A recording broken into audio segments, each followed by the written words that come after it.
Good morning students. हमने अपनी पिछली क्लास में सेकेंड ईयर की क्लास में टेरिडोफाइट का पेपर चल रहा था। उसमें हमने मार्शिलिया की मॉर्फोलॉजिकल एंड प्लांट बॉडी का एनाटॉमिकल स्ट्रक्चर हमने पढ़ा था। Root stem and about morphological structure of leaf. Now comes to the anatomical structure of leaf. तो लीफ इसकी मैंने आपको बताया था कंपाउंड लीफ होती है, और कंपाउंड लीफ में हमने उसके लीफलेट का स्ट्रक्चर पढ़ा था हमने अपनी पिछली क्लास में। अब हम उसके लीफलेट के बाद उसका पिट्यूल का एनाटॉमी पढ़ेंगे। पिट्यूल मैंने आपको बताया था, इसके लॉन्ग पिट्यूल्स होते हैं। एक्वेटिक स्पीसीज में तो लॉन्ग पिट्यूल्स होते हैं, कंपाउंड लीफ होती है। तो in this transverse section of the petiole it is differentiated into epidermis, cortex and stele, जो कि सभी में होता है। एपिडर्मिस जो है क्यूटिकुनाइज्ड होती है, मतलब क्यूटिकल लेयर होती है एपिडर्मिस में, और compose of single layered rectangular cell. इस तरीके के जो है सिंगल लेयर्ड, इस तरीके से कॉम्पैक्ट, इस तरीके के सेल्स एपिडर्मल सेल्स होते हैं। क्यूटिकुनाइज्ड मीन्स यहाँ पे क्यूटिकल लेयर होती है इस तरीके से, और ये एपिडर्मल सेल रेक्टेंगुलर। कॉर्टेक्स जो है इसमें 2 में डिफ्रेंशिएटेड है। Aerenchymatous means parenchyma with air cavities in it thick, और these are separated by a single celled thick septa.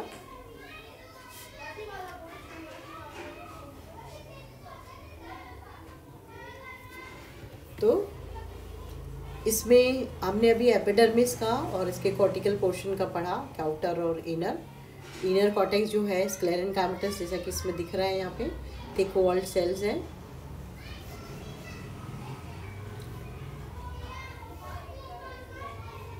Outer and inner cortex, thick walled है इनर कॉर्टेक्स, और फिर इसमें इनर कॉर्टेक्स के बाद इसके अंदर स्टीलर पोर्शन।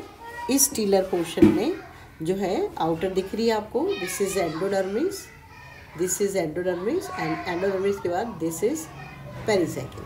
एंडोडर्मिस, पेरिसाइकिल, और ये जो आपको आर्क के शेप में आपको ये स्ट्रक्चर दिखाई दे रहा है, ये जाइलम आर्क। इस जाइलम आर्क में जो है कंसिस्ट ऑफ मेजार्ज। किस तरीके का जाइलम है ये? मेजार्ज और आउटवर्डली कर्व्ड स्ट्रैंड्स। इसमें जो है बीच में इस तरीके से ये जस्ट मिनट, इसमें 2 ये बड़े जो हैं 1 or more metaxylem in the centre. ये जो बड़े दिख रहे हैं, ये 2 बड़े दिख रहे हैं इसमें, ये इस तरीके से ये 2 बड़े दिख रहे हैं, ये बड़े, दीज आर मेटाजाइलम। ये 2 भी हो सकते हैं, 4 भी हो सकते हैं, और ये इसमें यहाँ पे छोटे छोटे प्रोटोजाइलम। तो इस कंडीशन को हम मेजार्ज कहते हैं, और इसमें जो है पिथ एब्सेंट है, और फ्लोएम जो है सराउंडेड बाय फ्लोएम। यहाँ पर फ्लोएम पाया जाता है, यहाँ पर भी और यहाँ पर, it is surrounded by phloem, इधर भी और इधर भी। एंड दिस इज जो है this is mesarch condition. Now comes to the reproduction in Marsilea. हमने morphological structure and anatomical structure of Marsilea plant body पढ़ लिया। अब हम इसमें इसका रिप्रोडक्शन देखेंगे। वेजिटेटिवली भी रिप्रोड्यूस करता है और स्पोर्स के द्वारा भी करता है। वेजिटेटिवली जो है इसमें राइजोम में ट्यूबर्स लगे हुए होते हैं, और ये ट्यूबर्स जो है स्टोर करते हैं food in the form of oil globule which help them to overcome the unfavourable conditions. और जैसे ही इन्हें फेवरेबल कंडीशन मिलती है, ये ट्यूबर्स जर्मिनेट हो जाते हैं और प्लांट बॉडी बना देते हैं। ये जो है हिर्सुटा, माइन्यूटा और इरोजा में जो है पाया जाता है tuber. Now comes to the reproduction by spores. जैसा कि सेलेजिनेला भी हेटेरोस्पोरस था, तो मार्शिलिया भी हेटेरोस्पोरस है। इसमें दो तरह के स्पोर्स होते हैं, माइक्रोस्पोर्स और मेगास्पोर्स, जो कि हमने जनरल कैरेक्टर में पढ़ा, साइलोटम में पढ़ा। सब में जो है दो तरह के स्पोर्स होते हैं, मेगास्पोर्स और माइक्रोस्पोर्स। नाम से ही पता चल रहा है, माइक्रोस्पोर्स जो हैं वो छोटे होते हैं और माइक्रोस्पोरेंजिया में लगे हुए होते हैं, और मेगास्पोर बड़े होते हैं और मेगास्पोरेंजिया में लगे हुए रहते हैं। ये जब यंग होते हैं तो स्पोरोकार्प सॉफ्ट होता है। स्पोरोकार्प्स कहाँ लगे हुए होते हैं? मैंने आपको बताया था कि ये जो राइजोम है इसका, इस राइजोम में जो नोडल पार्ट में जो लीफ पेट्यूल निकलता है, इस पेट्यूल के बेस में यहाँ पर ये spore, this is called as sporocarp. This is called as fruiting body and sporocarp. जबकि ये यंग होती है तो ये ग्रीन होती है, और जैसे ही it gone mature it changes into brown and hard and dark brown. और ये जो है स्पोरोकार्प विद बहुत लंबे समय तक, मोर देन 25 ईयर्स, 20 to 25 ये वायबल रहता है, क्योंकि इसमें बहुत थिक वॉल होती है, और ये जो है ऐसी स्ट्रक्चर होता है कि it can tide over the unfavourable conditions. Sporocarp develop at this short branch of petiole called pedicel or stalk. In most of the species they occur singly. किसी में ये सिंगली भी होते हैं और किसी में ये सिंगली, मतलब जिस ये राइजोम है, ये इसका पेडिसल और पेट्यूल है, इसमें यहाँ पर ये सिंगली होते हैं। तो दिस इज सिंगली, और इट मे बी इस तरीके से, and they are may be 3, 4, 2, or their development is leptosporangid type of development. Development is leptosporangid type of development मतलब होता है कि ये जो है सिंगल इनिशियल सेल से जो है स्पोरेंजिया का डेवलपमेंट होता है। ये दिख रहे हैं single, triple sporocarp, many sporocarp. तो this is Marsilea plant body, जिसमें कि स्पोरोकार्प दिखाए हैं इसमें। Now the mode of attachment of the sporocarp with the petiole. Sporocarp जो है are attach to one side of the petiole in a single row. ये एक साइड में, अभी मैंने डायग्राम में भी दिखाया था कि ये एक ही साइड में लगे हुए रहते हैं। एक ही साइड में, एक जो है एक ही साइड में लगा हुआ है, ये भी एक ही साइड में लगा हुआ है, ऐसे इस तरीके से।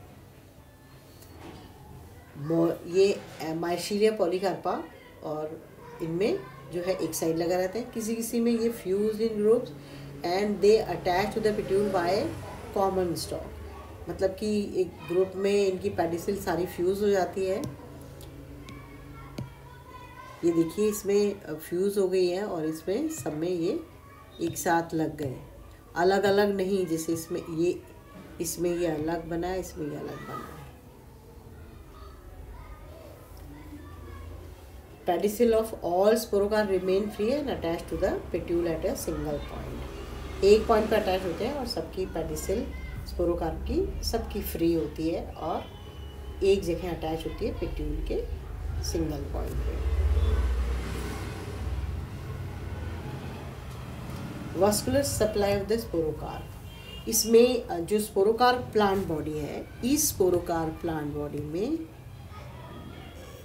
जैसे ये स्पोरोकार्प प्लांट बॉडी है, जैसे ये स्पोरोकार्प प्लांट बॉडी है, तो इसमें ये जो है एक बंडल, ये वाला, ये तो स्टॉक है इसकी, तो ये स्टॉक बंडल हो गया। स्टॉक बंडल के बाद ये यहाँ पर जो है this is called as dorsal bundle, और ये डॉर्सल बंडल ये स्टॉक बंडल है यहाँ, फिर ये डॉर्सल बंडल। इस डॉर्सल बंडल के दोनों तरफ लेटरल बंडल निकलता है, और इस लेटरल बंडल के ये दोनों ब्रांचेस निकलती हैं, तो ये कहलाती है प्लेसेंटल। ये दिख रही है, तो इसमें ये ऐसे दिख रहा है, ये this is lateral vascular bundle या लेटरल बंडल्स। ये लेटरल बंडल इस तरफ भी है और उस तरफ भी है, और ये वाले ये जो है जो फिर लेटरल बंडल फिर डिवाइड हुए हैं, और ये कहलाए प्लेसेंटल बंडल। और ये प्लेसेंटल बंडल पूरे स्पोरेंजिया जो है उन सबको सप्लाई करते हैं। Supply what? Supply water and nutrients. तो स्पोरोकार्प में जो है the place of attachment of pedicel with the body of sporocarp is known as RAF.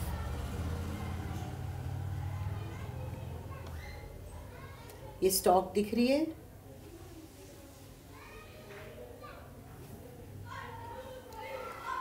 Place of attachment of pedicel with the body of sporocarp. Pedicel और body of sporocarp की जो place attachment की वो रैफ कहलाती है। स्पोरोकार्प की wall जो होती है बहुत थिक होती है, हार्ड होती है और रेजिस्टेंट होती है, तभी तो it can survive for many long period. और इसकी जो आउटर लेयर एपिडर्मिस की, उसमें संकन स्टोमेटा होते हैं। मिडल लेयर जो है वो radially elongated compactly thick walled palisade cells होते हैं। और उसके बाद सेकेंड पैलिसेड लेयर है जो कि थिन वॉल्ड पैलिसेड सेल से बनी हुई रहती है। तो इसका जो है क्या कहते हैं, इसको हम अलग अलग मतलब कि इसके सेक्शंस कट करके और हम इसका स्ट्रक्चर स्टडी करते हैं। तो ये जो है स्पोरोकार्प है, इसका इस तरीके से कटिंग है कि इसकी जो है स्टॉक के जस्ट ऊपर का इस तरीके से, जैसा कि इसमें डायग्राम में दिख रहा है, ये स्पोरोकार्प है और ये इस तरीके से कट लगा है, ऐसे कट लगा है। तो ये वाला कट जो है ये कहलाता है हॉरिजॉन्टल है, और स्पोरोकार्प को लॉन्जिट्यूडनली कट कर रहा है, तो हॉरिजॉन्टल लॉन्जिट्यूडनल सेक्शन। और इसमें हमें जो है ये जेलेटिनस रिंग दिखती है, और peduncle shows a characteristic shaped xylem, V shape xylem. तो इसमें हमें कैरेक्टरिस्टिक वी शेप जाइलम दिख रहा है, ये इस तरीके से। और इसमें जो है यूजुअल वॉल लेयर्स, पूरी ये वॉल लेयर्स दिखाई देती हैं इसमें। अब मैंने आपको वॉल लेयर्स बताई थी, थिक लेयर काफ़ी थिक होती है। और ये भी इसमें इसके कॉर्नर्स में जिलेटिनस रिंग्स होती हैं at the proximal and distal ends. और डॉर्सल मास जो है मोर प्रोमिनेंट होता है इसका compare to the transfer along with their 2 layered indica. इसका हम जो है फर्दर डिटेल्स स्पोरोकार्प का अपनी नेक्स्ट क्लास में पढ़ेंगे।